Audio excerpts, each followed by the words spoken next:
Hello and welcome to A Star to Steer Her By, a Star Trek podcast. My name is Caitlin, and with me today are... Jake. Chris. Ames. Carl! Carl! I was wondering if back, Carl was guys. here. Told you he'd be back. Who is this strange man? I miscounted for a second. That's all right, we do it all the time. Chris half the time can't remember he's on this show. What? Yeah. Where am I? We dragged Carl out of a portal we found and some rocks, and we're not sure if Carl's exactly here or not. He was concealed carrying. This is actually Carl Starry from 2048. Embittered former playwright Carl. Oh, poor Carl. And, we are here today for episode 219 Oh my. of A Star to Steer Her By. I know. Hardly bears thinking about.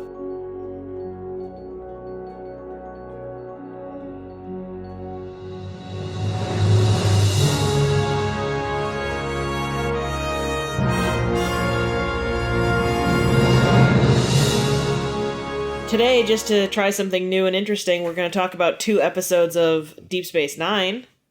Gasp. We're going to talk about Prophet and Lace and Time's Orphan. Oh, it's boy. that week. So, where to start? I'll start. Oh, yeah, unfortunately. Oh, okay. Here we go. I'm going to start. I'm just going to do it because you paused for too long, and I'm jumping in. I found a treat that I think Jake knows about, but you guys are going to enjoy, and I apologize if this is way too fucking loud. It'll be just a second, though. So this is from our episode number 58 Oh, no. of TNG episodes, The Last Outpost, and another one. Don't do it. I'm doing it. Don't do it. There's a lot of depth that gets added to the Ferengi during DS9, and a lot of it's really good. It's good stuff. Like Ferengi episodes are some of my favorites. We find out that it's a very misogynistic sort of society. And Wallace Shawn is their leader. Yeah, well, and this goes back to It was from Princess Bride, right? Inconceivable. Yeah. All right, that's enough of that. So I said, God, how many episodes ago? Man, Ferengi episodes are some of Jake's favorite episodes. And Jake's like, no, I never said that. I never said that a day in my fucking life. So I've been doing a rewatch of our The Next Generation coverage, and I came across this episode exactly where Caitlin said I would find it as well, which is our very first meeting with the Ferengi and their kinky whips. Oh, yay. Where Jake said, quote, Ferengi episodes are some of my favorite episodes.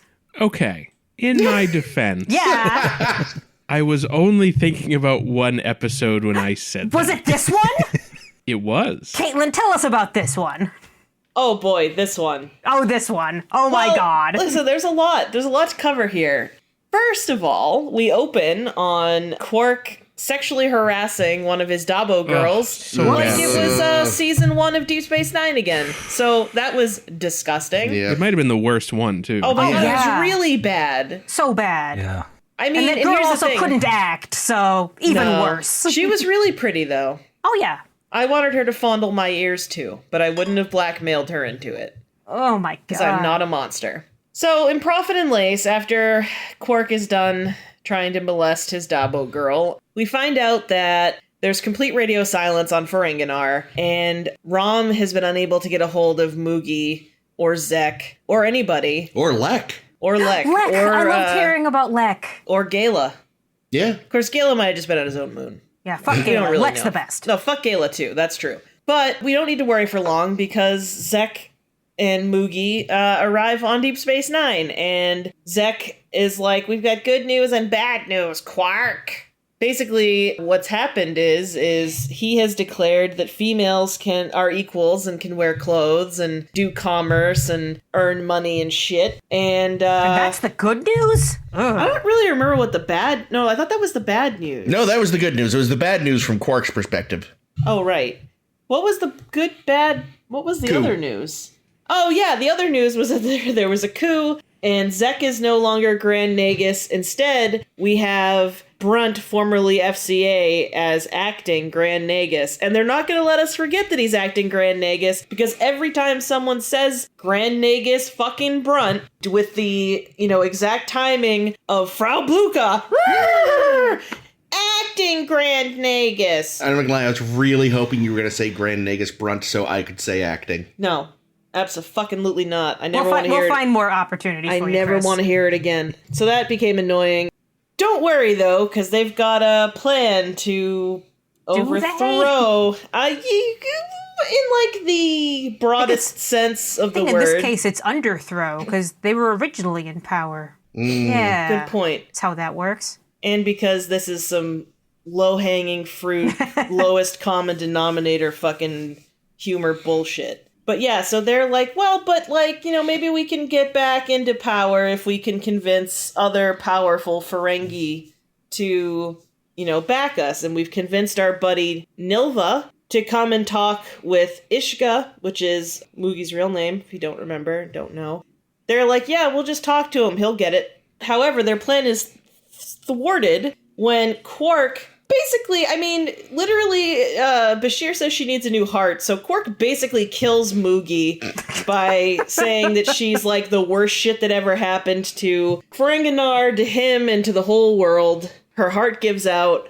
And because of that, she's not going to be up on her feet in time to, I almost said entertain, but like to persuade Nilva, to think about all the glorious, glorious money he can make off of women. So they have to find a replacement, and soon, because they find out Nilva's coming sooner than she'll be feeling better. And they decide that the best way to do this is to throw Quark into the plastic surgery machine, give him a set of tits, and throw him at Nilva. And they call him Lumba, which is a fucking hilarious joke because he doesn't know how to walk like a woman, in spite of the expert tutelage of his brother Rom, and who maybe only is a cross-dresser?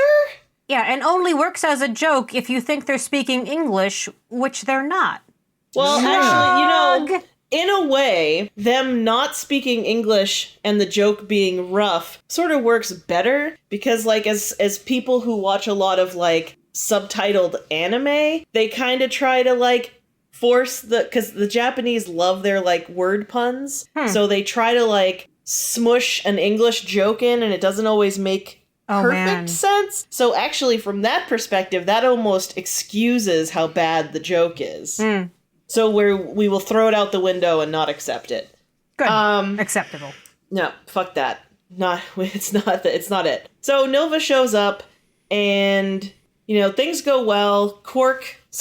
Lumba convinces him like, oh yeah, well, you could tell Ferengi women that your gross cola, sluggo cola, is gonna be great for keeping the lovely green luster on their teeth. Which is better than what I thought. I thought we were going to get Diet Sluggo, honestly. I was, like, waiting for that. But They get that one low-hanging point. Yep. Nope, that was good. And, as you might have expected, I certainly saw it coming. Nilva decides he really wants to get into Lumba biblically, sexually. It was like a Pepe le Pew scene. Oh my god. So uncomfortable. And it went on for so long. Oh my god. And it was wild because the first scene felt like it went on for so long. Everyone says you're nice. You're nice to them, you smile at them, you remember the waiters' names, you never fuck your boss. Why don't you fuck your boss sometimes? But this is, even worse. It like feels like 3 hours of like just the rapiest fucking crazy Pepe Le Pew shit ever. With a comedy soundtrack. I hate the comedy soundtrack. It was so out of place. The whole thing was out of place, so... I just realized, I failed to mention too, that Brunt actually also shows up, and he knows that there is a game afoot, so he walks in on this display between Nilva and Lumba, and Brunt's like, oh no, he's not even a woman, he's a man, you idiot, that's Quark. And Quark's like, oh yeah? Would a real woman be missing these? And whips out his tits. That's an Ace Ventura reference. Guess he really got tits put in, because Nilva's like, you're woman enough for me. And Chris and I exchanged a look and then a some like it hot joke. And, yeah. Not everyone's perfect. Yeah, exactly. See? Ames gets it. And so Nilva is like, Brunt, go fuck yourself. and I'm totes all for women's rights, and Quark almost apologizes and makes up for being a dirty creep with his Dabba girl, but of course, because, women secretly love being sexually harassed, she was actually kind of into it. So he's like, oh, wait, you're into it? Then we should definitely still fuck. I mean, I was going to let it go, but since you're so into it, we should do it. But yeah, so basically that's it. We start with sexual harassment, we have some more sexual harassment in the middle, and we end with sexual harassment. We'll never get the flavor of this horrible fucking episode out of our mouths. So, while perhaps Jake misspoke so many episodes ago, we know that I normally have a soft spot for Ferengi episodes. Do you have a hard spot for this one? I would like to make it clear from the offing, this is hot garbage. But at least it's hot. This is I highly doubt with a season and 2 episodes to go, there will be enough bad episodes to knock this out of the top 5 worst DS9 episodes ever. What about, you mean the top 1 worst Deep Space Nine episodes ever? This is really bad. It is. I mean, bad. It's rough. The only other candidate. Misguided, too. It's like they thought this was going to be like a huge farcical comedy thing. And instead, it's rape jokes. Yeah. Lots of them. So many. It's just, I hated the opening scene. Oh, yeah. Then Zek shows up, there's been a coup. And that's not Quark anymore. God damn it. Yeah, no, they dropped that. Yeah, 6 years of character development, and they're just, taking a piss on it. Yeah. Okay. And I was on board for Zek did a thing, it caused a coup, we've got this idiot plan for jerks. During that, I was like, okay, sure, this is fine. The last episode was an idiot plan for jerks, and it was hilarious. Yeah. But I'm sitting there, and the problem is, I don't remember if I've seen this one before or not, but I knew what was coming, because this episode is that infamous. So, I know I'm on board right now, but I know I'm gonna not be soon. So, that was when I was on board, for that brief window of, Zek shows up through let's put tits on Quark. Because it was the kind of Ferengi nonsense I enjoy. Silly plans, Zek, poor Nog, who, you gotta feel like whenever he gets pulled into Ferengi... No, Nog. Where's Nog in this? Nog is there. He was running errands, right? Yeah. You feel like he's trying to be like Mr. Starfleet now, get some dignity, and then every time Ferengi bullshit happens, he gets dragged into it, and he's like, ugh. Yeah, he was doing they were doing campaign calls. Yeah, cold calling. In a terribly boring montage scene. Yep. Yeah. Oh, yeah. Though, what was it that he said? He said, well, it actually says that females and finances don't mix. And I said, well, that could be true. Maybe that just speaks, against office romance. Yeah, because he said, yeah, it could be interpreted many ways. I did like that line. That's the pain of the progressive religious person, trying to wring gender equality out of old texts. Yeah. Nog has grown. Oh, yeah. Nog's great. That's what it is, Jake. That's what you were thinking of when you said Ferengi episodes were your favorite. You actually just really like Nog's arc. Oh, and I love Nog's arc. Yeah, that might be more... Yeah, I don't know. No, man. I think you just love Magnificent Ferengi, right? Yeah. I do. I like that episode. But that's what really what it comes down to is Nog, you don't think of necessarily his episodes as being Ferengi episodes because they're not the wacky ones. But when there's, I think if you consider his episodes Ferengi episodes as well, it makes a lot of sense. Yeah, but definitely... This, though, is a Ferengi episode. This is terrible. No, it's awful.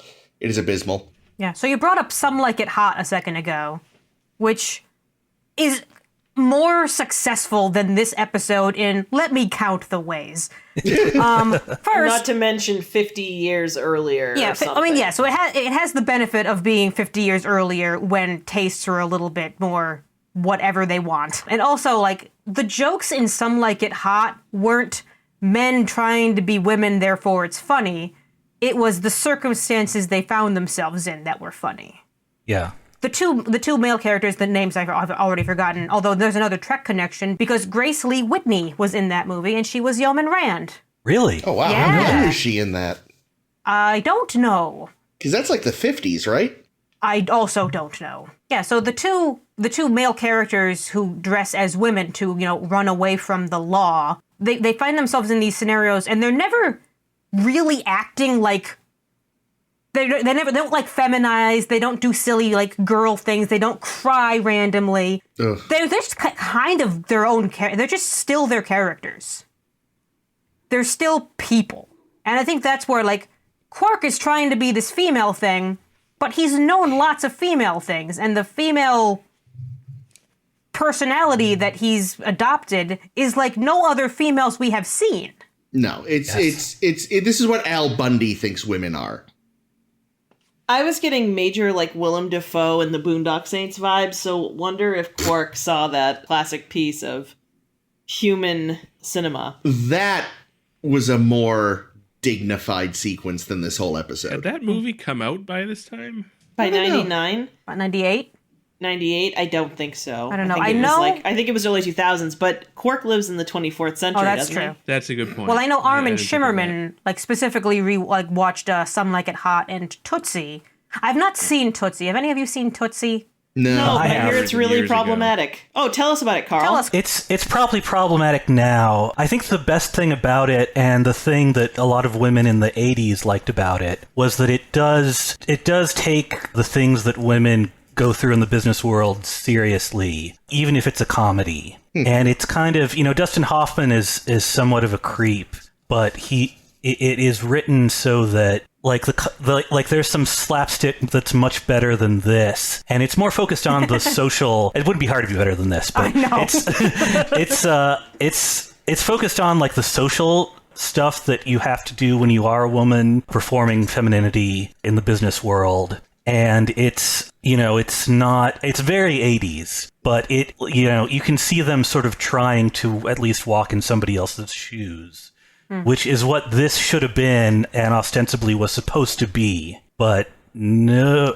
Can I know you, one thing I like about Memory Alpha in Deep Space Nine is that you can usually more often than not find quotes from Ira Stephen Bear shitting on the episode. It's like he hates everything. Did you see the one Ames about we have to be careful when we're doing this, he says, because it's very difficult to get people on board with stuff like this. Because, episodes like this tend to go too far or go too broad or lose the reality or they're not comfortable with the content. And if any of those things happen, this show won't work. Guess what, Ira? Every single one of the things you listed. I don't know. The best quote I saw was when they were in pre-prod and they sent the script to Michael Piller, and the comment he wrote back was, "This is going to be a classic." Yeah. I mean, it is remembered. It is a classic. Infamous, yeah. I wonder if it read better on the page somehow. I'm sure it did. It couldn't have read worse. Here's the thing about this episode. They were going for strong farce. They were going for jokes. Everything's going to be funny, and director Alexander Siddig comes in and wants it to be serious. I'm sorry. Did you say Bashir directed this trash? Yeah. Poor man. Bashir! The poor thing. I don't blame him. Poor thing. I do.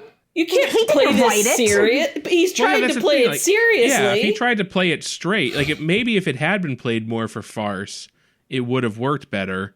Because it would have made the joke Quark and not what it and tried. Not women and not and not women. Women don't. Oh, women are so women silly. are like this. Well, here's the thing about that. From what I was thinking, I think it's always a mistake when TV shows say we should play this like a farce. Because I don't really think we know how to do farce on TV anymore. And I really think it goes back to the writing to an extent because, we do more three-dimensional, psychologically aware type characters. I don't know. I can't think of a good farce on television now or in the 90s. Fair. And the things, I think definitely that tension makes it worse. It's not funny to just say acting grand negus all the time. It's not funny to everything feels like it's a half step too slow, I think. And I think that's the script as much as that Mookie Quark scene, that really feels like a dramatic scene to me. I don't know what that looks like funny. Do you know what I mean? This was Yeah. it funny. Oh, the scene where he kills her? Yeah. This was the version that was funny because they had to do that scene in twice because the first time was too serious, was too Right. had like dark undertones, and I don't know if like the heart attack moment was actually like, oh my god, there's something wrong with her, instead of she just keels over and like does a very like silly plank fall out of camera, which is the funny way to do that. Right. But it's also, like, it goes to such problems with the writing that they just say, no, this scene, which reads sort of dramatically with maybe a few laughs, you need to direct it more funny. Funny. Like, give them big movements and make Quark say, what? Instead of something grounded. Like, make them, funny. That's what funny is. Then bring in the clown music. See, it's funny. It's funny. Do you know why I think that scene failed? Because unless she was gonna call him a grub worm or whatever, tube grub, I don't know what the fuck she was trying to get at, and that's why I was just like, just tell me what it is. I want to know what it is. Please spit it out, because I would like to know what you're going to call him. Yeah. Like, I feel like if there was an obvious answer, it would have been funnier, because then, like, the audience was like, oh, she's gonna do it. She's gonna drop it on him. But I just feel like I didn't feel like I knew what she was even gonna call him. We're not. It's like it's an inside joke we're not involved in. Yeah. Yeah, like she called him a twat when he was a kid, and that's what she was gonna do again, because like she swore she would never talk to him like that again, and that's the backstory that we don't know, and so it's, I don't know, it failed. Well, here's the backstory that I do know of this episode, and that's that they were kicking around ideas because they wanted to do some more women's rights on Ferenginar, bring in Ishka and Zek and all our good friends and do a thing, and I guess there was going to be like the women's movement, and Renee Echevarria says, in that meeting I just, dropped out of nowhere, oh yeah, I bet you somewhere in this episode we get Quark and Rom in dresses. And that was it. That's all he said in the whole meeting, and then they moved on to talking about other episodes of other things. And then later Ira comes to him and says, we're gonna do it. And he said, Rom and Quark in dresses? And he said, no, just Quark. Only Quark will be in dresses. And honestly, if they had gone Rom and Quark in dresses, made a Some Like It Hot thing, I'd probably still hate it, honestly, but I wouldn't be like honestly offended by it. Yeah. So I wrote a better episode. Yes, do it. Awesome. Step 1. Do you have a script? Drop that opening scene. Oh yeah. Mm-hmm. Yeah, no doubt. Gonzo. Then we pretty much pick up where the episode does. Rom's all freaked out. I can't get in touch with anybody. They run to ops, and they're like, Ferenginar's been invaded. And Sisko's like, you're idiots. And then leaves. And we never see him again for the rest of this episode. Get the one Sisko line. I said that. I was like, oh, that was his one line. Haha. And then we never saw him again. And I was like, Zek shows up with Moogie. Good news, bad news. Close, coup, whoops. Acting Negus Brunt. But then, instead of what happens, they go and they find Pell. Yes! And Quark has to beg her to come and help with this argument. Love they it. could have Make it. My Fair Lady'd it instead of Some Likes It Hot it. And it could have been with Pell. And Rom could have still taught her how to walk. Well, not even that. Just she comes back and is I'm that person that Zek thought was pretty cool for a while. Hey, Zek, how you doing? What do you think of me now that you've been converted by your fuck buddy there? And you'd be like, oh, yes, I forgot about you. Your bosoms aren't big enough for me, bud. Caitlin's idea, because it could be it could still be a My Fair Lady, but Pell has been masquerading as a man for so long that she has to relearn all of the ladylike things, or else Sluggo wouldn't believe. Here's the thing about ladylike things. Okay, so we've seen. No, sorry, go ahead, Ames. Okay, we've seen 2 Ferengi females, and granted, they're not very typical Ferengi females because Ishka A is 500 years old and strong-headed as hell and wears clothes, and Pell is strong-headed as fuck, younger than Ishka, obviously, and wears clothes. So it's like, we've seen them, but they both know how to fucking walk. Why do we need to teach them how to walk? Yeah. No,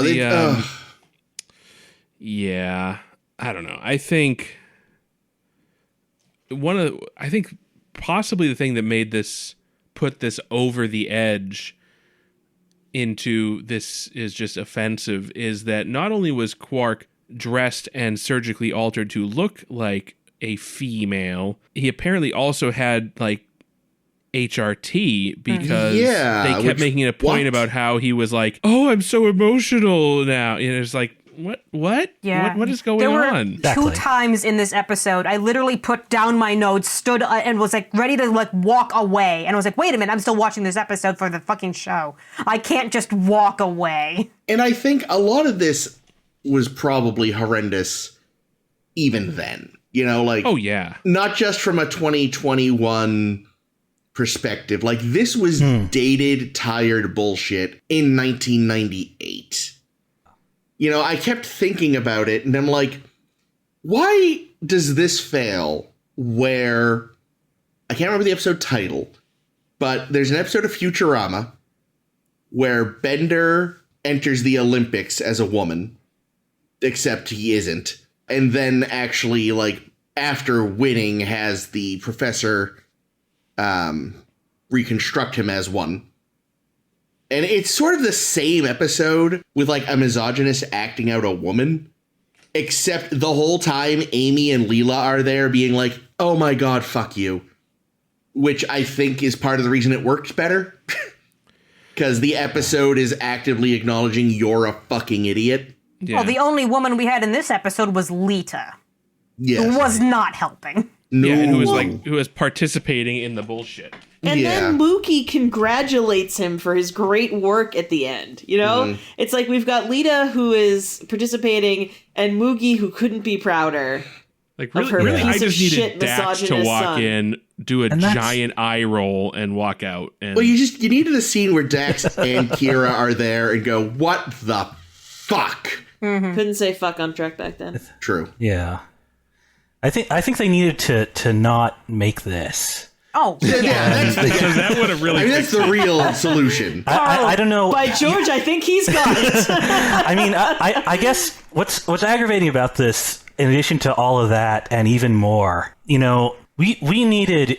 I mean, I think you're correct, Jake, in that they did a good job over the series making the Ferengi human and 3-dimensional. But that job is incomplete as long as this bullshit about women being unable to wear clothes stands. You know, we needed this feminist movement and this societal change. Yeah, and that's it's actually just- an interesting plot line Yes. to follow. Yeah. But it's just choked off by, I mean, the scene where they unveil Quark's new look, I mean, that scene has more misogyny per minute than most misogynist movies from the 40s and 30s or wherever. Like, it might be the most misogynistic thing I could imagine.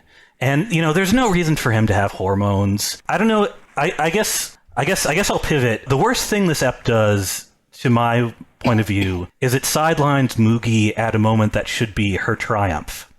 Yeah. True. If anyone is going to teach Quark about what women have to go through, it should be Moogie. I don't know how you do it, but, like, you know, if Moogie gives the lessons, maybe she can't meet with Nilva for whatever reason, so Quark has to sub in. I don't know, but, like, she has to give the lessons. And there's some. I guess I'll say I really like Nilva in this movie, played by Henry Gibson. Like, that's a guy who can do farce. But, you know, the tension is supposed to be like Quark learns, and in that conversation, he does a certain amount of, like, leaning in, or, like, you know, the stuff that Moogie has presumably been doing for 50 years without Quark even knowing what a burden that is. And it would be nice to have her there, maybe enlightening her son. Yeah, I I'd think love those lessons to be not just how to sit like a woman, but Yeah. also some of the arguments that she intends to make. Because the Bingo, one we hear exactly. of, you know, women want to, like, if women wear clothes, then they have to buy clothes, then you make money. Fucking easy. A plus B equals C. God damn it, Ferenginar. Yeah. That's a really interesting scene, and it also gives power to fucking Ishka Yes. that this is something that she's been triumphing this whole time. And there is something, you know, that I think they're overlooking here is that the Ferengi are already ahead of Earth women in one important way. If women have clothes, women have pockets. if want they them have pockets. they want latinum in them. And I'm like, wow, Ferengi women get true. pockets already? They just got clothes and they're already getting pockets. Well, it's because That's- there's no female fashion designers on Ferenginar, True. so they're just adapting the clothes that they make for men. And everybody gets pockets. And But yeah, here, like- yeah, go ahead. Sorry. And they mention, Ferenginar, like, women are 53% of the population. There's 53% of your population that can't consume directly. Like, come on, guys. Participate in the economy. Yeah. It's like, it's obvious. Well, I also think though that like one thing that this episode, this is probably among its many sins, one of its lesser sins, but I still think it's worth mentioning that this episode isn't really about fighting for the rights of Ferengi women. It's about fighting for Zek's job.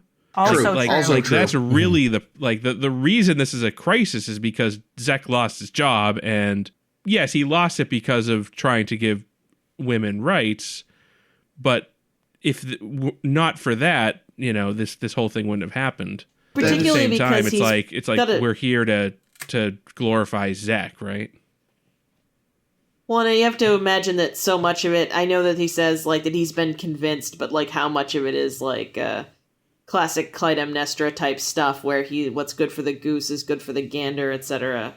You know what I mean? Yeah, I kind of... Yeah, like, even... They should have thrown in a line about, like, Brunt being more willing to maybe talk to the Dominion or something. I mean, I feel like he would be. He's awful. Someone explained this plan. The plan is they're going to try to get all the commissioners or whatever they're called on Ferenginar. Only one of them responds because he's good friends with Zek. So they kind of convince Nilva, okay, yeah, this is probably a good idea. Let's reinstate Zek.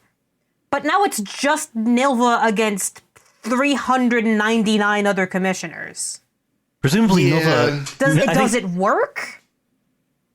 I think we are meant to believe that Nilva has the goods on those 399 other commissioners and can bribe his way into restoring. It's a lot of Sluggo Cola. Yeah. I don't know. It might make sense in a farce. Yeah. It's kind of dumb. I don't know. Is it also possible that because of the popularity of his product, he has like the equivalent of a huge number of like shares sort of in the government? Maybe. Sure. That's Like true. he has 51% of government shares, and so the others, they don't even need the others as long as he, you know what I mean? Like, is it Yeah, I possible can something imagine like that? on Ferenginar, even if there are, X number of commissioners, it's not each one's vote isn't equal. The ones with more profit are the ones that are actually running things. Yeah, and apparently Sluggo Cola and Eelwasser. Which, how did German get to Ferenginar? By the way. It's the universal translator fucking with you again. I also, it's so stupid. It's like, oh, Slimy is calling, it's not going to appeal to women. It'll appeal to Ferengi women. right. Your whole planet's just a fucking swamp. Yeah, I thought that was a really bad idea from Quark. But in a better episode, it could have been like a comment on how, like, even if one form of sexism sheds, another one. Like, I felt that was the equivalent of, like, on Earth, the device would be, you should make Sluggo Cola pink, and then women will buy it. Like, but in a better episode, they could have commented on stuff like that. Yeah, totally. Slap for men on that Dove lotion. Sluggo Cola for her. Oh. So, Nilva, you mentioned, what's his name again, Carl? Henry Gibson. Yeah, because I was sitting there, I was like, I feel like I would know this guy without the makeup. So I looked him up and first found out that he was the voice of Wilbur in Charlotte's Web. But then found out he's, a big character actor. He's in 1,000 things, but I know him best as the head of the Illinois Nazis in the Blues Brothers. Oh. Is that Yeah, he's that, like, old Hollywood guy. He's like one of those it guys, right? Or like... Yeah, he was in Rowan and Martin's Laugh-In back in the day. Right. Like, Figures. he was basically, if you look him up, he had a guest spot in pretty much every sitcom from 1959 to 1975.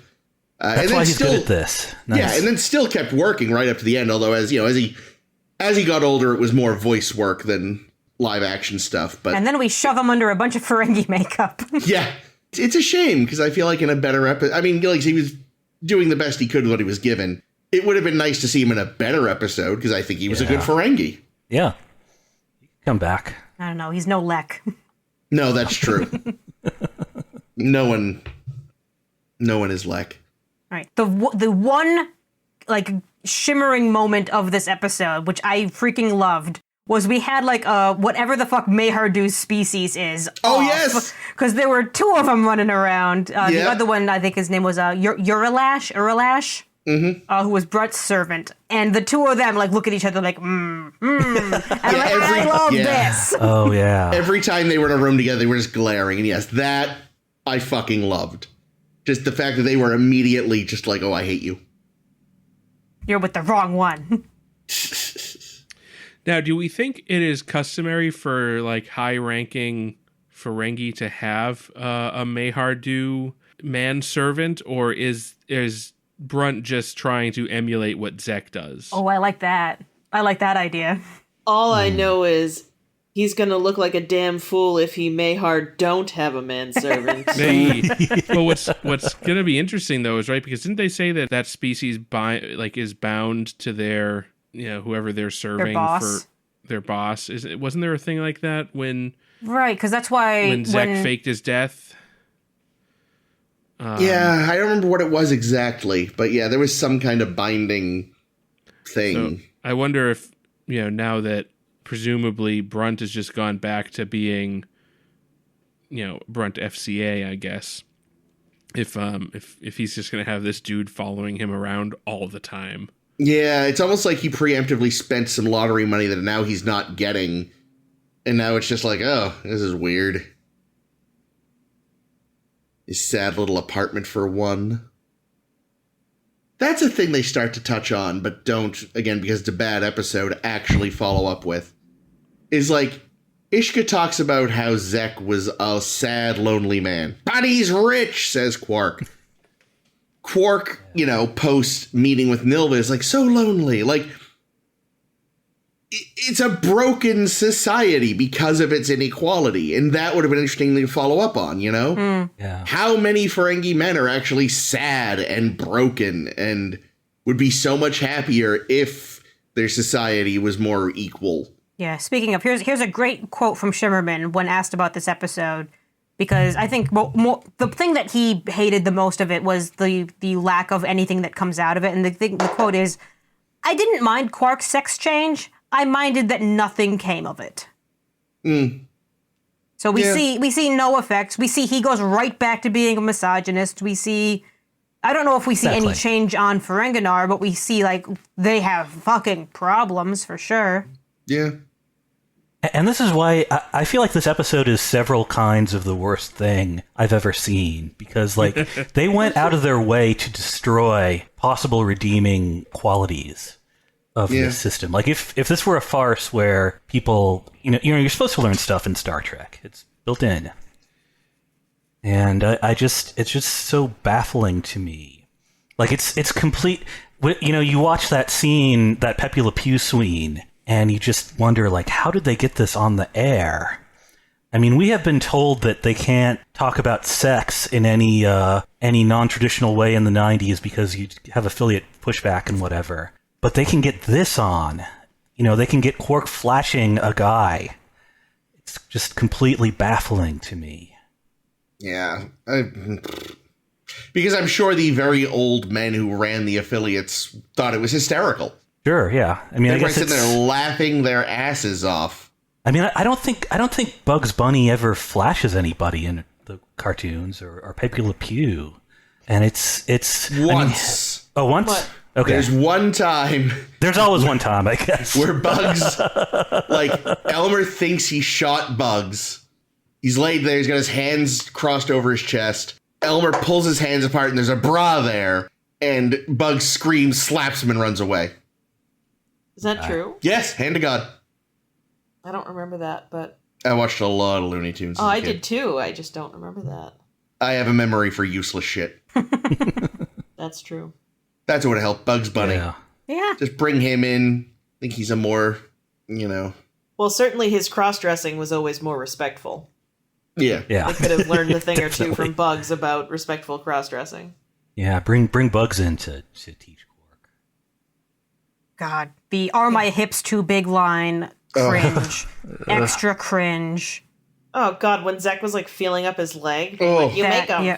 you Quark, you make a very attractive female. Why do I sound like Gilbert Gottfried with a head cold? Oh my god, how has he never been a Ferengi? Oh, God, God. what a great idea. No, Terrible idea, but yeah. I really don't like Wallace Shawn as the Grand Nagus. I like him in most movies, but in this role, it's just too far up. I don't agree know. with that, but I also have been done with Wallace Shawn for a while now. Oh yeah.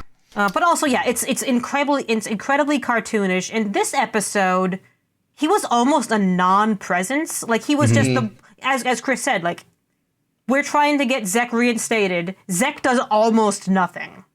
Why are we working for him? He's a loser. He's not helping because himself. It's less that we're helping Zek, it's that if Brunt winds up Grand Nagus, we're fucked. Because he hates the Quarks. That's true. And women. And Zek. Sorry. Oh, that's it. And Zek has put himself on the line at this point, though. He has abolished the no clothes rule. You know, I mean, Moogie has sort of politically they've joined up. So I think it's the kind of thing of like the devil you know, protecting the devil you know. Yeah. But it's And again, it's like obnoxious. they know Brunt, and they know Brunt has a vendetta against them. Yeah. They are, aside from Quark, and even he slips up, they are a family of bad Ferengi, from Ferengi perspective. You know, the mother's a feminist. Rom started a fucking union. Rom's right. son joined Starfleet. Right. Brunt looks at them and sees everything wrong with his society, or everything that stands against what he feels his society stands for. Yeah, I kind of wish we saw more of like how Quark has been growing an awful lot over the seasons, because you see the inner turmoil in him, and that he loves Ferengi stuff. He loves the whole idea of capitalism and making profit and all the stuff Ferengi value. But he also lives among non-Ferengi and understands their values, even if he doesn't value them maybe necessarily himself. But he's friends with Dax. He's friends with Kira, or he's friends at Kira, and Kira allows it. Friends at Kira. I mean, when he's he was friends with Odo and all this thing. Well, when he was at his lowest, they like came together and helped him. You know, it's he can't help but be affected. Yeah, And I want him to see the flaws in Ferengi society. Like, so he's here fighting for women's rights, even though the scene where Zek and Ishka come off of their shuttle pod, he's specifically there like, that's a bad idea. Why did you do that? So what? He only changed his mind to get Zek involved. I want to see what Quark actually thinks. Yeah.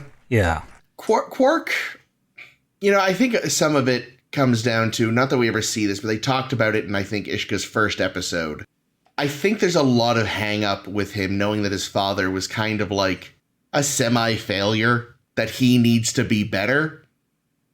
Like, because I feel like even if he kind of ignored it, he always sort of knew to an extent, like other people were clearly more successful than his old man. And I think there's this, rather than taking the right lesson from it, he was like, I'll double down. But that's why there's this bizarre mixed up, And even then we find out, what was it, during the occupation, he didn't upcharge The Bajorans. the Bajorans, like he just gave them stuff for cost. So there's always been that aspect of him that is not Ferengi. Yeah. It's that family. They are bad Ferengi. Yeah, Quark is a people person. Yeah. And in Ferengi, that's not allowed. No, he's No, a that's a barman. problem. I think he is the perfect barman because he actually does listen to what other people have to say. Like he gets it when someone comes into the bar and wants to chat about stuff. Like he's had a lot of experiences with a lot of different cultures. You could even say maybe it started out more mercenary. He's like, well, yeah, of course I'm going to listen because you never know what you're going to pick up. Yeah. But at some point, he just started genuinely listening, even if he doesn't realize it You necessarily. can't not with those ears. Hey. Ah. Yeah. Now, this is sort of why, to Caitlin's point, this is why I said I feel bad for Alexander Siddig a bit, because these are good, serious issues, and they are dressed in a farce that does not even try to give them the weight that they deserve. And first up, you don't get a choice when you're a TV director of what script you get. Mm-hmm. Yeah. But both him and Shimmerman said, this has dramatic elements to it, which we are always thinking about as actors. And it just the script wasn't there for them. Although I do like I noticed the one scene that Alexander Siddig is in, he's in a bathrobe. And I feel like he was like, all right, I'll direct this piece of shit for you, but when I'm on stage, I'm not getting out of my bathrobe. Was I feel like was we've all that his been there. weird surgical scrub thing? Yeah. Bizarre red. Yeah. Yeah, we didn't see a lot of the other Federation folk at all. No. That's usually the case with Ferengi episodes. Eh, So I'd just like to time check us. We're coming up on an hour. Of that's true. Prophet We've had a and lot to Mace. say. Right. All right. Well, up next, Time's Orphan. So in Time's Orphan, the O'Briens, first of all, they're back and they go on a picnic, and Molly falls through a time portal. Whoops. And they find out that she's gone 300 years back in the past, and it's before anybody ever got there, so the land is completely, untamed, if you will. But no problem, they're gonna fix it real quick. They're literally within hours, they're able to reopen this portal thing that she fell through, and they're able to get her back. But the Molly that comes back through is a full-grown Molly, like an 18-year-old Molly, and not a 7-year-old Molly, or however old she's meant to be. And on top of no longer being a 7-year-old Molly, she doesn't seem to be doing a lot of the talking or the standing upright, which makes no fucking sense. And she seems to be doing a lot of running, jumping, climbing, and sleeping in trees, grunting, groaning, screaming, and otherwise being altogether undignified and rather savage. The O'Briens take her home. They try really hard to reintegrate her. They play ball with her and shit. They give her back her favorite doll. And they try really hard to sort of reacclimate her back to being people, but she really wants to go home, and they have to sort of deal with the fact that their home is not her home anymore. She's spent more than half of her life in, this other place, and even though it passed for them in seconds, for her it was real and it took years, and so they have to... actually, they're really forced to make a hard decision because she... panics and knifes a guy in Quark's bar, and they want to send her to some institution to study her and reintegrate her and stuff, but what it's really more likely is that she's just going to get thrown into probably a padded room or something. So the O'Briens decide that they will help her escape. They do get caught, but Odo's like, go on, I know what you're up to, just go do it. Weird guy, Odo. I know, it was so weird. And they bring her back, and they bring her back to the cave, and they fire up the old time portal, and they're like, here you go. We're never going to see her again, and it's really sad. But then they accidentally send her back to the exact moment when little Molly went through the portal, and so big grown-up Molly recognizes her younger self, and is like, your home is back there. But she says, Molly, home, mommy, daddy, there, whatever. And little Molly's like, fuck yeah, and takes off. And that's really good because Caitlin was having lots of emotions about Molly being lost. I was very upset by this episode. Really? Shit, I was just upset she came back at the end. Oh, dude, no, I was crying. There were several parts that really got me with this episode. Wow. Yeah, I was I think... mostly angry that she remained at the end. No, there were just a lot of, we'll get into it, I'm sure. But yeah, so little Molly comes home safe and sound, and the once mourning O'Briens are reunited with their young daughter and very, very happy. The B plot is that Worf is a bad father, and also is afraid that he might be a bad babysitter, so he goes out of his way to prove that he's a great babysitter by taking care of the second O'Brien child, Yoshi, Kira Yoshi, who they call Yoshi. That's a nickname, in case you didn't know. It's also a little green dinosaur from Mario. This child is not that. This is just a baby. A very, really cute, very happy baby. which was nice. Got a pudgy head. Fucking Worf He's an drops him O'Brien, theoretically. That's true. And He's a Worf. Worf drops him on his face and is really ashamed and upset because he's like, Jadzia, I can tell that you are judging me on my ability to father your children, and I know you have found me lacking. And Jadzia is like, okay, that's true. You've met Alexander. Yeah, and he actually mentions he's like, I raised Alexander. No, you did and not. And we're both like, no, you didn't. And then Jadzia is like, no, you didn't. Thank you. Didn't. You pawned him off on your You didn't even parents. know he existed until he was like either 4 or 15. We're not really sure. The time was weird. To his credit, he then later admits he failed Alexander. Good. At least he knows. Yeah. He should know. There was a whole fucking episode about it. Yeah. Multiple. Penny. But one in particular where Yes. he really had to face it head on. And But really, have- every time Alexander was on screen, it was a reminder of what a failure Worf was at raising him. Well, certainly for us anyway. Speaking of Alexander, this was originally written to be an Alexander episode What? because the writer during TNG times fucking hated Alexander and wanted to write him out of the show. So he came up with just this like idea. everyone else then. Yeah, he came up with this idea that, okay, if Alexander goes, into this time thing, he comes back out, hates everybody because now he's older, and we just send him away, we can get rid of him. But they didn't do that because Alexander was Michael Pillar's mother's favorite character. Oh, Well, boy. Michael Pillar's mother is an asshole. Well, also, they already had an old Alexander episode. It's true. Yeah. We need a second one. When I like adult Alexander, he's He's he's owned it. And murderous.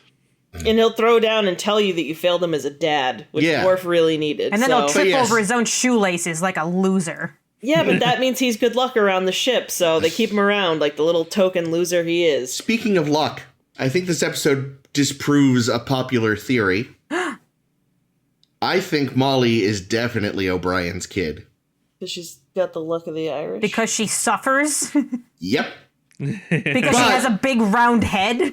Because she suffers horribly, but because she's not 100% O'Brien, that's why it gets to get wiped at the end. Right. It gets But wiped no, at the end. It got wiped at the end because Ira Bear and Hans Baimler are both fathers and wouldn't allow it otherwise. Yeah, I was gonna say it's because they're Oh, God, they spineless actually fucking cowards. They should have left it that way. They were actually going to have her just go back? I don't know, but basically, as this episode was, as the ideas, because Alexander would have gone away. Right. So I guess the idea was Baimler and Bear both said, you don't know what it's like to have a kid. We cannot watch this if you're going to get rid of the kid. The kid has to come back at the end. Yeah, I didn't know this show was meant to only serve these two fucking people. Fuck them. I True. think they would have. I Yeah. think they should have nutted up and just not had her come back. Not because I don't like little Molly, but because it was such a kick in the balls. The O'Briens never have we ever seen.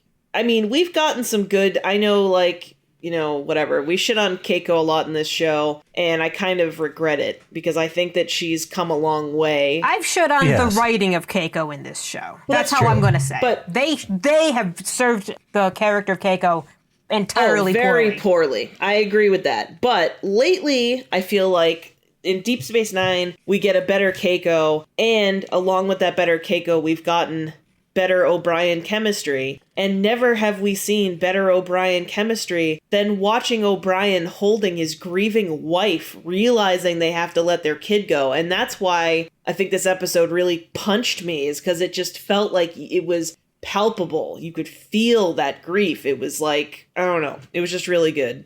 I don't know. just thought it was Agreed. fantastic.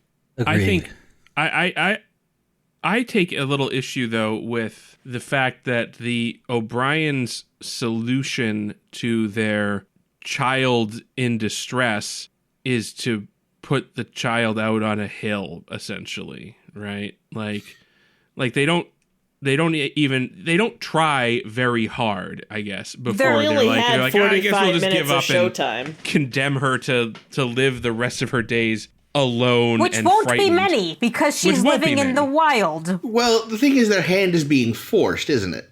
Yeah.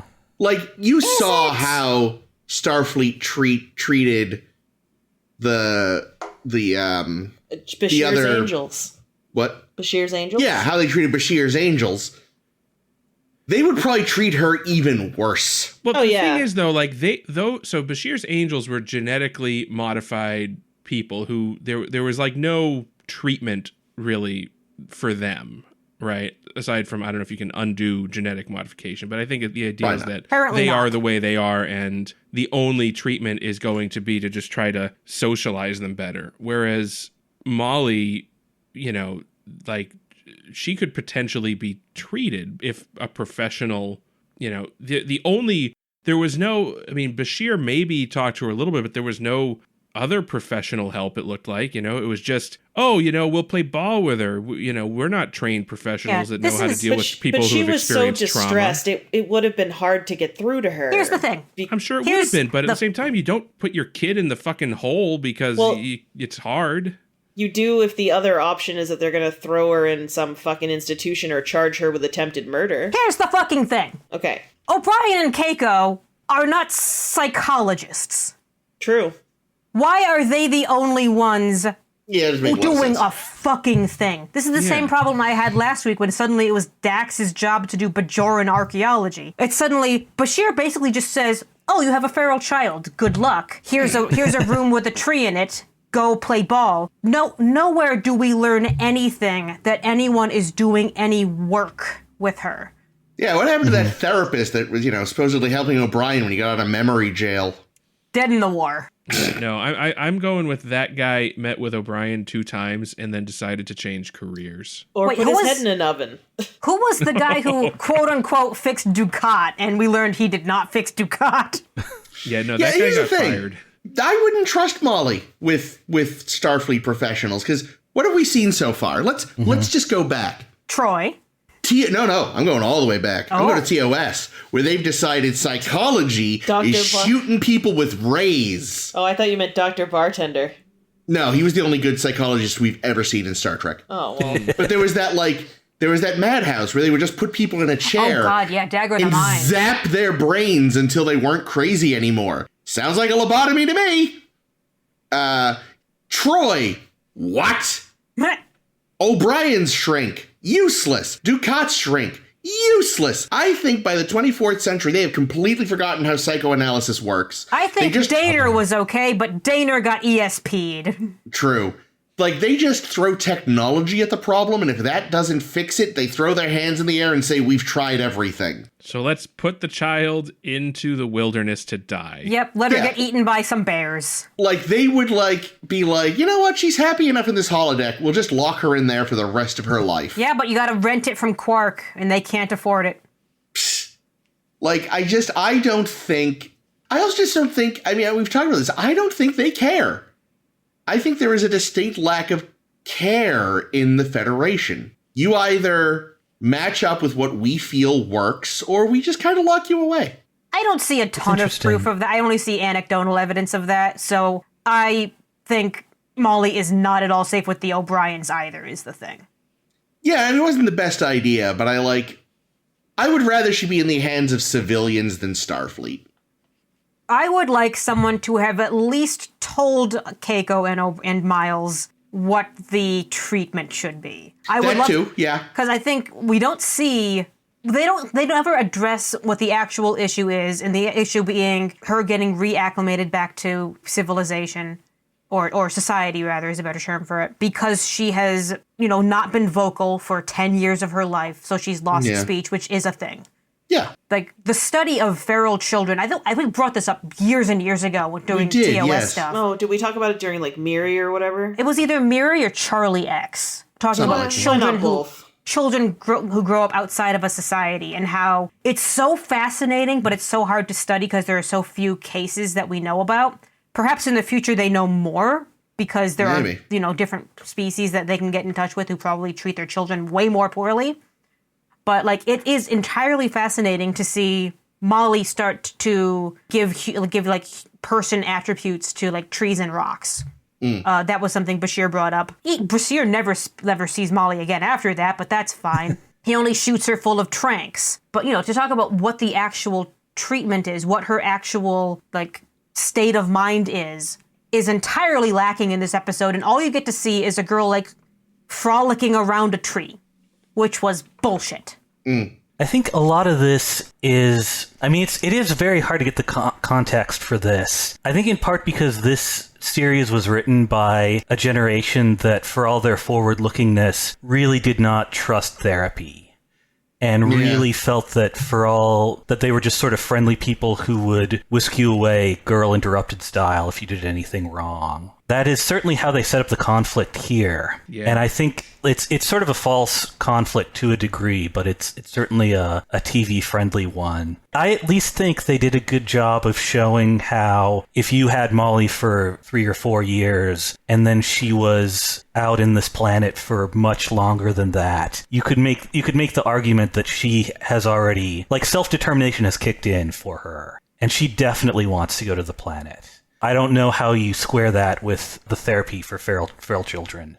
But it's sort of, the conflict they eventually get is kind of an end run around that question. Yeah. I don't know about the self-determination question, just because, I don't know, I guess there is a question of, is this somebody who is capable of making those types of decisions for themselves based on her psychological state?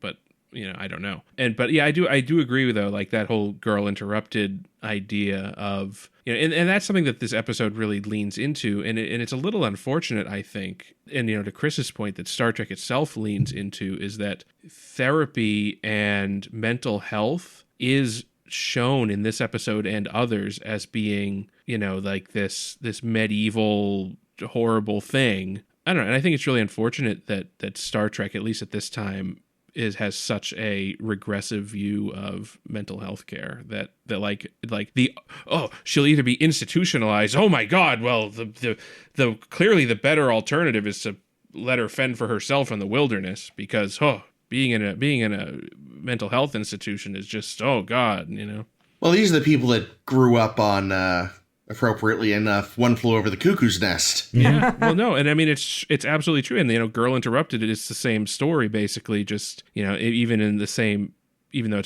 the film was made many years later, it's basically about the same time period as Cuckoo's Nest. Yeah, I mean the problem is that the public image of institutionalization by that point was just one of deep institutional rot and corruption, which was true. But instead of trying to fix it, everyone just said, let's just shut it all down then. Well, right. But it also like abuse, know? Like that's what I mean, yeah. This is in the wake of horrible abuses. A lot of them happened not far from where we live, in Waltham at the Fernald School, where there was horrible abuses and unnecessary, the eugenics experiments and shit happening there. Well beyond the time when eugenics was even, a pseudo-scientific thing. This was just what they were doing there. They were sterilizing people and performing unnecessary lobotomies on people and, untested electroshock techniques. So it's there is definitely a dark history around institutionalization in this country. But I think that Star Trek, by and large, has done a disservice to correcting that. You're very right there. If we're looking to the future, I would think that we should be looking to a future when having a mental health condition is not, a stigmatizing thing, and is also the treatment for which is not going to get you, lobotomized or, sterilized or something, Yeah. Yeah, no, you're right there. And that's exactly what it is. That's the one hang up even the writers of this couldn't get over. I don't even necessarily think they were talking about worrying about them lobotomizing her or something like that, though, or any of these old school style shenanigans. Just that locking her in a padded cell and just kind of walking away. But again, it's not even just that. It's the fact that she's obviously in a lot of distress just by not being permitted to be back where she wanted, even in familiar surroundings, even with the only other people she knows in the world. Though I will say, the ham-handed shutting down of the computer really quickly must have absolutely fucking thrown. Yeah. I mean, that was not a good idea. No, it was fucking awful. Fucking O'Brien. But I don't know. And I think it gets more complicated when it's but she's also wanted for attempted murder. basically. Like, I think that just adds another layer. And I agree that, like, yes, they don't do a great job with mental health. The one thing that I do think is kind of nice about Star Trek's view, though, of mental health and the fact that, like, oftentimes doctors are, like, the doctors on the ships are the ones also administering to that, makes me think that they actually find mental health to be just as important as physical health, which I think is the way the future should be. I still would want a specialist, though. Like, But I wouldn't Like, want my that's what Troy was supposed to be. but Yeah, like, just I don't they want my failed. PCP to also be my heart surgeon. So I don't want my PCP to also be my therapist. I totally get that, but the PCP is your primary care physician, which means if the system was working right and if the brain is like a big part of the overall care of your body was taken into that sort of consideration, they should be the first people. And yes, then they can bring specialists in as they do with every other field. But like right now, mental health from a primary care physician's standpoint is like, do you ever feel sad? Like, Yeah. I just think that if you think of PCP or whatever as being someone who caters to your overall health, then their mental health should be considered, and in the perfect future, that would be the case. So you're saying your heart surgeon shouldn't also be your therapist because you'd like them No, to be... but- No, I'm saying, I'm feeling... I'm sorry, this is... Yeah. I'm saying I'm trying to fix what Chris was saying, so that the PCP should have a general knowledge of all forms of health, and then specialists would have their specialists, so that your heart surgeon isn't your therapist. Yeah. And Right. that your PCP can be, like, your PCP should be able to recognize, there's something wrong with this guy's heart. I should probably refer him to a heart surgeon, which generally a PCP does. And the same would be applied to like mental health, where like a PCP would have the diagnostic ability to at least make a call, Yeah, well, I mean, it's so bonkers, right? Like, I was reading something recently that pointed out how fucking weird it is that we treat dental health as completely separate from the rest of the body. I've always thought that. When it's like, it's part of the body. When you have plaque buildup in your veins, they mean the same shit that's on your teeth. Like, and the fact that it's this very separated discipline actually makes no sense. Well, I the think- other thing too. Go ahead. Carl. I was just gonna say with dentistry in particular, like so many of the tools of the trade of dentistry are like straight most out medieval. of medieval Yeah. barbarism. Like, it's just like, it's pulling on teeth, it's grinding teeth, it's, so I feel like Scraping with hooks. I feel like, yeah. Can I offer the suggestion that maybe they are so separate because health insurance people don't want to fucking have to worry about paying for that shit? Well, Probably. that's, I'm sure, a big part of it. Interesting. Yeah. But I also I'm feel like sure- a lot of doctors like would be like, this somewhat violates the Hippocratic Oath. No, I mean, that's definitely part of it now, but people are beginning to recognize that really these should be more, like, again, you would still have dentists, but like your dental history, we think about your dental records and your medical records are entirely separate. They should be combined. The only people that care about your dental history are your dentist Yeah. and the FBI if Yes. you're Yeah. dead or thought to be chewing on your murder victims. Like, I don't think I've ever, number of times I've had a doctor look in my mouth, they've never commented on my teeth, and I know they're not great because my dentist says they're not great. So, Can I bring us back to feral children? yes, Yes. sorry. kidding, Hooray! yes. Feral children for everyone. How are her teeth so good? That's a good fucking question. Maybe because she's been drinking Sluggo Cola. Oh. Or maybe because she hasn't been drinking Sluggo Cola, more realistically. Thank you. But no, made I it read her that drink. because there's so little to research in feral children, one of the elements that the writers kind of, in their asking researchers to play with this idea, which I'm kind of surprised they did, because it didn't show, was comparing this to capture shock in dolphins, in that Molly's behavior in her getting captured was to get, incredibly distressed, incredibly, fearful, because, and in the dolphin world, if you capture a dolphin and bring it into captivity, apparently half of them cannot stand being captive, so they just die. Wow. that makes sense. Yeah. They're super, super fucking smart. Yeah, that's horrific. I think I want to praise the actress a little bit. I in don't. This. Oh no. Okay.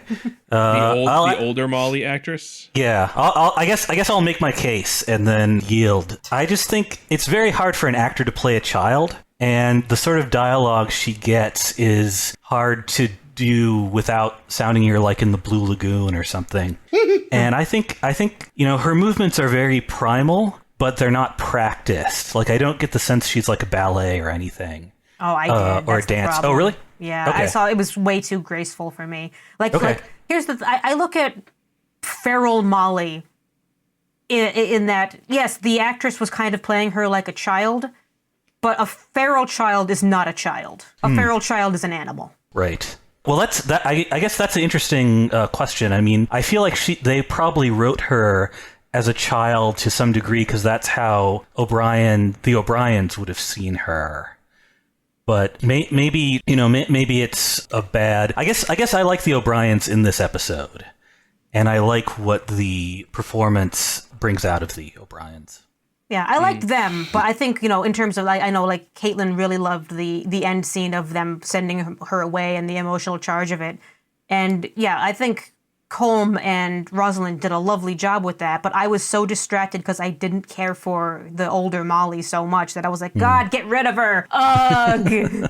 Is she worse than baby Molly? I don't know. One thing that kind of kept nagging me was just like, how did she survive? You'd be surprised. There are children who survive this kind of shit. Sure. Wow. I don't know about for 10 years. How That's did me, you like, at survive least- and maintain that eyebrow game? Because those were Like at least Right. at least have her be picked up by like alien monkeys or something. Like the fact that she survived totally on her own that long, I'm just like, really? Are there just no predators on this planet? Right? Like not only did she go feral, Well, the Bajorans did settle there, so probably fucking useless assholes. but like they like she goes, she has to survive on her own, but like, a child say you have a child who gets lost in the wilderness in 1850. That child is already coming from like a world I find incomprehensible and unsurvivable. Mm-hmm. This kid went missing from the 24th century with replicators and post-scarcity and all this other stuff. I don't think she could survive a day lost in a city. How did she have clothes when they found her? Yeah, Or she had anything reminiscent of clothes? like she Actually, had to learn what? to Yeah. kill Yeah, and she probably would've skin been- animals and... She'd have been naked, that's true. Well, I it's was hard. bothered by the fact that she walked slouched. Because I don't think that ever would have happened. Her body I was think not it built would. for that. I think if she were raised by animals, she would start showing those animal traits. I know I watched a documentary a while back about kids who are basically raised them on like dogs, and they start like running around on all fours. Do Yeah, you think well- that she was raised by animals? Like, was she I have adopted no idea. by a group of creatures that walked and A hunched bear, a black panther, some wolves. over? I mean, yeah, there's no indication she was, but like in my mind, that's the only way she No, the she only just way ate she lots of survives. guana melon. Well, that's the She thing had a too. Is like volleyball. you could say she was Names. her mother's a botanist, so she's probably learned all about plants can you eat. can eat. Maybe. So Plus, maybe didn't Keiko actually do some real cooking too? Yeah. yeah, Keiko likes to cook. So That's been established. I would believe when you think about it, we all as a human race made this journey somehow, and like I would believe maybe it's whether she is self-created or whether she was raised by a ape or something. I guess when you think of human beings as animals, like we have some stuff. We can build tools. Presumably Molly built some tools at some point. You can find water. She's still like 3 or 4, so you She's can. 8. She's Yeah, 8. they say- Oh, they say- She's 8. She's just Oh. tiny. okay. She is a That's tiny harder. 8-year-old. Yeah, that's harder. That's extremely harder to cute. believe. But Yeah, I mean, it's certainly a suspension of disbelief to some. Yeah. So 2 things that amused me greatly. I mean, overall, I will say, I overall did enjoy the episode because, again, like, Rilson Chow and Cole Meany did such a good job, just both, like, being so sad. Mm-hmm.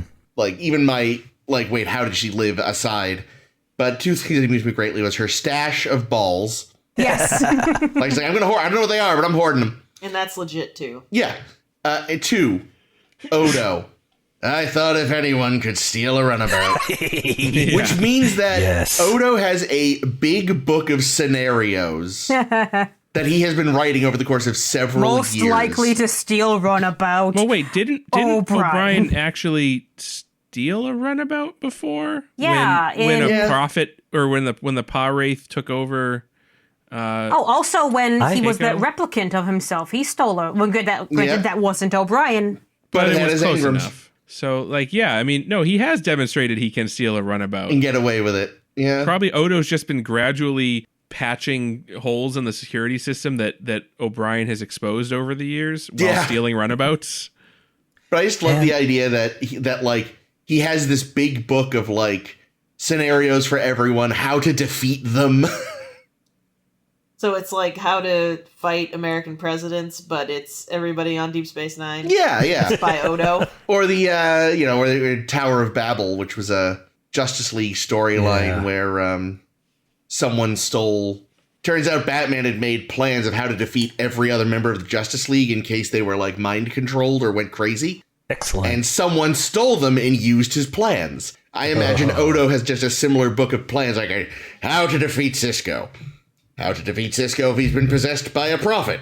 How to defeat Cisco if he's been possessed by a Pa Wraith. How to defeat Cisco if he's shit-faced. How to defeat Cisco if he has built a big old Bajoran mecha thing based on some bizarre ancient plans he found. See, here's the thing, though. Every one of those plans in Odo's book for every other solid character is just fly into their mouth and expand. Oh, no. That would work. That's how you defeat all solids. I just love that they finally admit it. You know, I just love that they finally admit in this world, and it's not just O'Brien, but like in this world, if you have a reason good enough, you're gonna steal a shuttle. Yeah. And you know, it happened on Next Gen all the time. Yeah, because there was no And security. No security. None. Whenever they'd steal a shuttle, like they would leave, and then an alarm would go off, and they go, "Captain, the shuttle has just been stolen. We didn't stop it before, but." Yeah, like they forget all the alarms that could have led up to that. Exactly. It's almost like having a fire alarm that doesn't go off until your house is ashes. Yes, it's so pointless, and for Odo to finally just admit it is such an important part of Trek, I think. And it's at a certain point, like you just have to admit that you don't really care if your shuttle gets stolen. If there's a good enough reason. Oh, you know what's funny? I looked up the guy who played Jones, the Starfleet security officer that actually gets them at the airlock. Okay. Because I was like, is he familiar? And it turns out he has been in the background for years as a security officer because he is Cole Meany's photo double and stand-in. Oh, that makes sense. So O'Brien caught himself. Sounds like O'Brien. That's why he was stopped. The only one that could stop O'Brien was O'Brien. Oh, guys, we saw Chester again. Yeah. I was going to read right. you guys Chester my came back. first I 3 like notes that. of the episode. Already sick of Molly, and she just entered the room. Chester's here, and I hate Keiko even more for wanting to get rid of him, you bitch. And then I laughed so maniacally when Molly fell in the well. Jake can attest, I laughed for like a minute straight. Yeah, it's true. I don't need Jake to attest. I believe it. Oh, God. And it's the weird pseudo Guardian of Forever with a TARDIS control panel. Yeah. I don't get that. I mean, I don't know. Dax had a great line. Good job, Dax. It's some kind of time portal. And I clapped. Like, You don't yeah, say. good job. You're the science officer. It's a really- stone tablet with writing on it. They really still should have blown it up after young Molly came back. Probably. Like, that needs to be destroyed. Yeah. Or used in the war somehow? I don't know. No, Yeah. destroy it. Right? But Yeah. the thing is, it appears to only go back to one point in time. So, like, it's And a it's great full time of machine if you Mollies. want to go to the exact moment that Molly went to. Well, that's just because they don't know how to use it. And Also- it needs to be blown up before anyone figures out how. In my notes, I tried to write down anomaly, and I wrote Molly. Nah. Do. Like, seriously, all this fucking just time travel stuff laying around willy-nilly. Yeah, it's a wonder there's, like, not a serious problem with paradoxes constantly. Yeah, like, bring back Maldron and Skelzo or whatever. They gotta blow that thing up. Do you mean Mulder and Scully? No, I can't remember their names. The temporal... Luxley and oh god, the other one like Dumler. It was That sounds literally close, yeah. a anagram of his name. Yeah. Like, I'm sure they got the report about this and were like, oh, for fuck. And how much, like, goddamn. The Bajorans have the Orb of Time, and they've apparently colonized a world with a time portal on it. Like, what the hell? No one has had a picnic here before the O'Briens. Apparently not. Well, you know what it is? The machine was turned on by the active waves of Sufferon, which is a special radiation only given off by O'Briens. There was an I believe it. anecdote I read about this episode that drove me fucking crazy, and that's that. So they're filming it in the location where the nice field is and doing the thing, and Rosalind Chow is delivering her lines as she is wont to do, being an actress and all. And the crew is over here somewhere, and they're all chatting, or they're all like whispering under their breaths, which they don't normally do when you're in the middle of filming a scene. And she's like, wonder what that's about. Interesting. And the scene ends, and it turns out there was a snake coming their way, like a rattlesnake coming their way. And they finished the scene, and the director had no idea because he was watching the scene. And, you know, they finish the take, everybody gets out of the way, the snake goes through, the park ranger goes through, clears out the snake, does the thing. And I'm thinking in my brain, like a normal person, anyone who sees danger should yell cut and move out of the way. Yeah. When there is danger, anyone should be, like, I work in a fucking theater. We have established, sure, usually the director is the only one that yells cut, but if there is fucking danger, Yeah. you fucking stop. Unless maybe with snakes you need people to, like, Remain calm. yeah, and it's just like, all right, we gotta be like, Well, still, no. Super You I don't say know. cut. You say, everyone, we're going to move over here. yeah. You don't have to yell, cut, snake, fuck, everyone freak out immediately. Oh, no. But it's more fun if you do. I mean, that's what I do. You know, they were afraid if they made it too plain, Cole Meany would, like, try to take it down. Be like, let me show you how we deal with snakes in Ireland. Rips his shirt off, tackles it, starts wailing on it. Whacking day. Yeah. My last note is just amusing to me, so I wanted to read it. And that just for some reason on Wikipedia, it linked to what they used for the melon prop that Miles and Molly got to eat. Amazing. The type of melon it is called an African horned cucumber, also known as horned melon, spiked melon, jelly melon, kiwano, or Cucasaurus. Cucasaurus? Because it's like a spiny thing, so it looks kind of like Paleolithic. I don't fucking know. I thought that was amusing. Now I want to try one. It also apparently is delicious. Oh. What a perfect looked thing to give a delicious. kid. Here's a food that's also a dinosaur. Well, Cucasaurus. she's kind of a caveman at this point. Right. Like, Yabba Dabba, don't go there. Nice. Thank That's you. the title of the episode. Because it works for both of them. 2 for 2. Once again. I like Worf in this episode, despite the bullheadedness. You know, I think you know he's been like an asshole to Dax in some ways, but I feel like with the wedding past, he's kind of settling into Worf the married man, and even if he's obnoxiously insecure, it's at least sort of a different. Like I really like that he freaked out over bumping that kid's head, and it reminded me that he actually killed a guy when he was in his teens. Oh That's god, I right. forgot about that. Playing yeah, soccer, right? with a headbutt. Yeah. And that was from a terrible episode, but it's a good, it kind of explains a lot about Worf. It does. It does. Yeah, no, I said it recently. He's a better husband than boyfriend. Absolutely. Shame it won't last. Yeah. No. But it's like, oh, you're judging me. It's like, oh no, sweetie, I judged you ages ago when I met Alexander. Judgment has been passed, bitch. You have been found lacking. It's so funny though, like when he first walks in and sees Yoshi, his eyes fucking lit up. It reminded me a lot of that time that like there was a baby and Cisco was like, Yeah. Oh, yeah. and got Cisco really loves excited them. about the baby. Oh, I love watching the men in this show go that nuts for these babies. That It's so cute. baby Yeah. has now never existed. That is true. You're right. That was one of the Children of Time babies. It was. Oh well. But yeah, I love the idea of Worf being like, I can prove I don't suck as a father. Yeah. I'm sure of it. By this one test. If it's one I care about, I'll like it. Do you think just Well, he's physiologically? also, older and more mature now. Huh?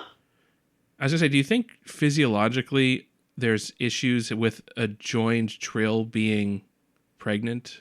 Like, I can imagine it gets a little crowded in there. That's true. Well, apparently she's given birth before. But And we don't also, know if she was joined at the time. 5 is a father and 4 Right. is a mother or something. I got the Right. I implication mean, it's got to she be was possible. joined. Well, no, at the she time. definitely was. One of her other times, she definitely was. Or, well, not Jadzia, but Well, yeah, obviously the not Trill Jadzia. thing. Maybe the uterus is at a different location, so like Could be. Yeah. instead of getting a big belly, they just get this huge bulge on their left side. Their arm just kind of has to baby- rest on the it. baby- I'm just Babies in the imagining every time the baby kicks, it's kicking the symbiont, and the symbiont's like, God fucking damn it. Yeah. Oh, boy. See, I was just thinking that, like, as the womb expands, it kind of, like, is tighter a little bit for the symbiont, but I was thinking, like, that might be kind of comforting as, like, almost like a weighted blanket type situation for the symbiont. But yeah, you're That's right. cool. Getting used as a kicking board or Yeah. whatever is probably not very That's nice. what you mean. Oh yeah, now this is fucking great. Learn this. We're gonna blanket my Well, ass. do we even know if the symbiont really has, like, nerve endings and stuff? I don't know. We Kind we of were a trying bug to thing, It's hard right? to imagine it does. It might. For all we know, it is just a hard drive. So. You know. Yeah. I mean, our internal organs don't have nerve endings. Really? Yeah. Unless they do, and we don't know. I presume since we saw that we've seen them swimming around in the symbiont pool on the Trill planet, that they must have something so that when they're swimming around, they're not like swimming into shit. Yeah, They they hate got to each be other. somewhat sentient. Yeah. I don't know. I to mean, survive on their own. Limited sentience. well, yeah, but you could say the same of, like, single-celled organisms. They kind of propel themselves around, but I don't think they feel shit. True. So, if it's just a big flagellum, it doesn't feel anything. But they Or want to an have amoeba. self-preservation. Or maybe it's a paramecium. Hello, terms I haven't thought of since, like, 9th Guys, grade. we're missing the obvious answer. Triller marsupials. Ooh. Aww. Oh, this So the symbiote gets fetus- a little friend for The a little fetus while. doesn't get terribly big before it crawls out and has to get jelly into the bean pouch. baby. Gets in the pouch, does the little kangaroo thing. Its first toy is snuggling with the Yeah. Symbiont. I was gonna say they elbow the symbiont out of the way. Yeah, eventually they gotta get a special uniform where like the kid's head can pop out. Ah, I don't think I've great ever thought of the radio Trill there. as so adorable. Huh? That's a very adorable way to Yeah. give birth. of course, if they're still in the pouch, they're not fully formed yet. So that's disgusting. Yeah, I was gonna What? say, Carl, have you ever seen a kangaroo as it crawls into the marsupial pouch? As it just looks like a little pink, wet jelly bean. I'm picturing Yeah. later on when it's Yeah, still later in the process, it gets bigger and Yeah, looks that's more true, like that's a true. like a where it kangaroo. spends a little time in the pouch, a little time outside. We're talking Kanga and Little Roo times. Yeah. Yeah, Right, fair exactly. enough. Not gross Yeah, no. chewing Fetal gum roo. phase. I guess I was just thinking of cartoons. Actually. Yeah. Yeah, exactly. So there's late in the process, there's just this little baby's head poking out of their shirt like an adorable Quado. Ah, God, I hate Quado so much. Gross. Do we have anything else? Because we've gotten to a weird place. yeah, we've been talking for 8 years about this. We have. At least. We've gotten to Quato, so we're well past the point of any usable material. That's a sign we're out of ideas. We're talking about Quato. Yeah, two episodes in which on the ending, I literally just wrote in my notes, "No, don't end it there." Yeah, I didn't quite know what that ending was meant to be. Like, check it out, Molly drew a thing. Yeah. Oh, yeah, that was weird. But it was like, oh, there's one less tree. guess- What does that mean? Yeah. Well, they still had faces on them, which was interesting. Yeah. I guess it was supposed to be unnerving, but like... Well, yep, it mostly makes just sense. made me feel bad for older Molly. Like, wow, her artistic skills never really developed. 8-year-old Molly does just as great as she did. Right. I'm sure she wasn't doing much drawing. I know that it's probably not the point, but I didn't get it. I Cave didn't think paintings, also- perhaps. Yeah. It would have been interesting if they had shown us cave paintings in that space in the present day That would be cool. that had the same, like, had the face on the tree. That would have been good. Oh, that's an interesting ending. They actually, they go around where the thing had been, and there's, the bag. Like, if they hadn't explicitly shown old Molly vanishing and just had little Molly go through the door and then, panned over to a cave painting of the tree. Ooh, I like that. Or something carved into the tree because they gave her a knife. Like a smiley face on the bark or some shit. I don't know. They're not all gems. Hadar. Nice, that one is. like That one's a gem. Thank you. Hadar. Thank you. Is it a Bem? Oh, no. Bemidar, no. Okay, on that note, let's get the hell out of here. The most truly terrifying thing in the Yeah. fucking quadrant. Save us. Run back into the wilderness. I can't save you. But next week, we'll talk about some other shit, and hopefully we can avoid Bem altogether. Yes, that's right, folks. 2 more episodes of Deep Space Nine. Next week, it'll be The Sound of Her Voice and Tears of the Prophets. And unless my memory is serving me poorly, I believe that will be the end of Season 6 wrap as well. Which means Holy you'll get to shit. hear about our top 3s, bottom 3s, and some honorable mentions, the huge. Mm-hmm. And that means you'll have... Which is the most middle 3. You'll have screenshots to look forward to from Ames as well at some point. Good thumbnails. In the meantime, if you like what you heard and you want to hear more, you can find Star to Steer Her By where all fine podcasts are sold. We're on SoundCloud, Stitcher, Spotify, Google Podcasts, and Apple Podcasts. You can also find us on Facebook by searching for Star to Steer Her By. We are at SSHB Podcast on both Twitter and Tumblr. Or you can visit our website, www.sshbpodcast.com.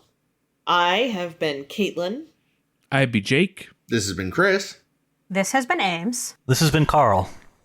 Thank you, Carl, for joining us once again. It's Thank always you. a delight to have you on. It was really fun. Thank you. Yeah, you made these trash episodes feel a little less... Well, they're still trash. You made our conversations Excellent. good, though. Yeah, but Thank you're you. not trash. You're gold. Yeah. Is there Thank you. anything interesting that you'd like to share with the listeners? I do virtual theater sometimes, including now, and you can check it out at unreliable-narrator.com.